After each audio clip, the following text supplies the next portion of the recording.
Cameroon, Bandung, Africa, Bandung, to the world, Bandung. Salut les amis, bienvenue sur votre plateforme. Vous avez constaté quelque chose comme moi? Elon Musk dérange. Ah oui, le milliardaire américain, il est en train de perturber le wokisme. Il est en train de perturber les médias mainstream. Vous savez que l'unicité dans l'information que véhiculaient les médias mainstream, c'est comment ils procédaient, les amis. Je vous suggère de prendre 5 minutes de votre temps, de regarder les chaînes dites d'information en continu. Vous allez constater que c'est exactement les mêmes informations. Même les crawls, ce qu'on appelle synthé là, les crawls, les informations en bas de l'écran là. Regardez sur la chaîne X, allez regarder sur la chaîne Y. C'est exactement la même information, même formulation, rien ne change. Donc c'est pour vous dire quoi? C'est pour vous dire qu'ils pratiquent ce qu'on appelle l'unicité dans l'information. On vous donne l'information, chacun publie tel qu'il a reçu. Et ces chaînes de télévision aujourd'hui ont des graves problèmes. Ils ont perdu en termes d'audimat. Les gens ne les regardent pas. Certains experts qui regardent aujourd'hui pour essayer de déconstruire, essayer de dire des choses par rapport à leurs différents mensonges et narratifs sur les différentes plateformes de podcasts ou les podcasts sur les différentes plateformes. Vous voyez? Et le déclin a commencé avec le mandat de Donald Trump. C'est-à-dire qu'une chaîne comme CNN, qui est devenue la risée, CNN a des difficultés aujourd'hui. Pourquoi? Parce que CNN a consacré toutes ses antennes pour critiquer Donald Trump. 2016-2020, Donald Trump. Et Donald Trump les avait traités de fake news.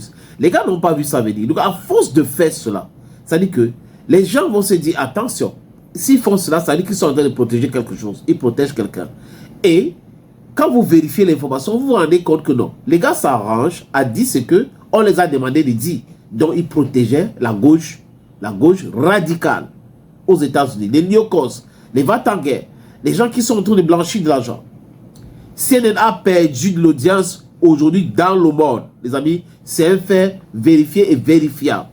Les autres chaînes d'information en continu ont perdu de leur crédibilité. Regardez les chaînes françaises par exemple.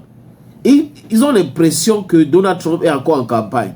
C'est-à-dire qu'ils ont remplacé Vladimir Poutine par Donald Trump. Aujourd'hui, sur les chaînes françaises, c'est plutôt Donald Trump qui a pris le devant. Ils ont oublié Vladimir Poutine. Par conséquent, oublié même l'Ukraine. Dans la narrative ukrainienne, ça ne passe plus. Et les gars font quoi aujourd'hui, les amis? Les gars font quoi? C'est très important d'écouter. Hein? Les gens font quoi? Les gars font tout pour faire un peu de l'Ukraine bâtie. Donc, préparer l'opinion publique pour une éventuelle négociation. C'est ce qu'ils sont en train de faire aujourd'hui. Mais vous allez comprendre. Lors de l'investiture de Donald Trump, Elon Musk a fait des signes comme ça. Il dit, il donne son cœur. C'est ce qu'ils vont expliquer. Donc, il donnait son cœur à la foule. Et les gars ont dit quoi? Que c'est un salut nazi. Ils ont dit que c'est un salut nazi. Un nazi, un collabo avec les nazis, était au Parlement canadien quand Zelensky était allé visiter. Donc, il y a plein d'exemples comme ça qu'on peut prendre pour que vous compreniez que ces gars sont des gars qui sont des hors-la-loi. Ce sont des gens qui ont de double discours, double langage, double standard. Et c'est ça qui est en train de les crouler à l'heure où je vous parle, les amis. Concernant la maladie que vous connaissez, ou la toux, je ne vais pas prononcer le nom. Vous savez que Bill Gates n'est pas très loin de là. Et Donald Trump est en train de lui montrer le bon chemin pour respecter le droit des êtres humains. Ils se sont accaparés de ce dossier. Et les médias ont été mis en contribution parce que ça appartient à qui? Les oligarques. Les oligarques qui sont la plupart des politiciens et qui sont en train de gérer l'argent, l'économie mondiale. Donc ils gèrent les médias et tout. Donc si vous dites autre chose qui ne cadre pas avec ce qu'ils pensent, ben, ils vont commencer à vous censurer. Elon Musk avait compris. C'est pour cette raison qu'il allait acheter Twitter. Et quand il a acheté Twitter, il a changé ça à X. Il a dit liberté, liberté, liberté. Dites ce que vous voulez et ça a perturbé les autres. Vous avez vu que même Mark Zuckerberg s'est aligné. Les autres sont en train de... Jeff Bezos et les autres sont en train de s'aligner parce qu'ils ont compris que le wokisme et tous les autres mouvements de l'unicité, de l'information, c'est du vol, c'est du magnétisme. Et tout le monde veut mettre un thème à cela. Les amis, je vous suggère de regarder ce clip de professeur Raoul. Il y a ce monde virtuel dans lequel on vit, et bien entendu, si vous faites sauter le verrou de l'unicité de l'information, bien entendu, le roi devient tout nu. Vous voyez, et donc c'est là un enjeu qui entraîne cette haine contre Elon Musk, c'est de faire tomber plus le fait que une grande partie de ces journalistes étaient payés pour faire des fact-checkers, c'est-à-dire raconter des bêtises dans le sens du vent. Et donc là, je crois qu'à l'AFP, je ne veux pas dire de bêtises, mais je crois qu'il y en avait déjà 1 millier qui étaient payés pour faire des fact-checkers. Il y a beaucoup qui étaient au Monde, qui faisaient des fact-checkers aussi, et qui pouvaient dire, voilà, lui c'est un mensonge. Il faut revenir dans les États totalitaires, et je pèse bien mes mots, pour retrouver des choses de cette nature-là. Vous voyez, c'est ce qu'on voyait chez les fascistes, c'est ce qu'on voyait chez les nazis, c'est ce qu'on voyait à l'époque du stalinisme. Si vous voulez. Africa, Bantu, to the world, Bantu. Il y a une vérité, et cette vérité est la seule que l'on puisse diffuser. Et donc, c'est intéressant que ce soit eux qui traitent les autres de nazis, de fascistes, vous voyez. Mais oui, en réalité, une version accusatoire. Du totalitarisme, c'est le contrôle absolu de l'information.